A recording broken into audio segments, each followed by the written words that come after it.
In a suburban home outside Antakya near the Turkey-Syria border, parents who have fled the violence in Syria have set up a makeshift school for their children.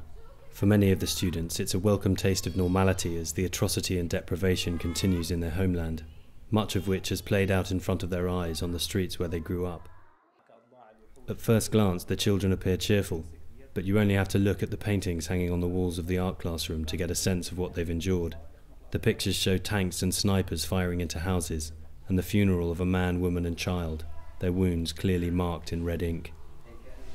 In the headmaster's office we met Syed, a 16-year-old student who told us about his final days in Syria. One of my friends was shot here. I was asking him, what's wrong with you? But he couldn't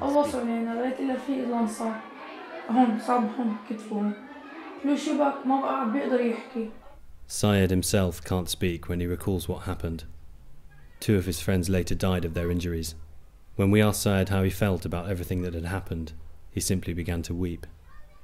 The headmaster, Mustafa Shakir, said that many of the school's 196 children are struggling to come to terms with the past, and that assistance is urgently needed to help them reclaim their future.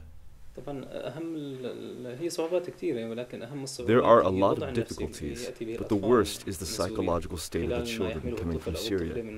Especially when they see blood and dead bodies and destroyed buildings, they can't concentrate. Those who fled Syria without the means to support themselves remain housed in semi-permanent camps built by the Turkish government. This is Yelada 2, which shelters over 1,600 people and over 300 children. Syrian refugee children living in Turkey are now stuck in limbo, their lives interrupted by violence and upheaval. Their future remains unclear. No one knows when, or even if, they will be able to return home.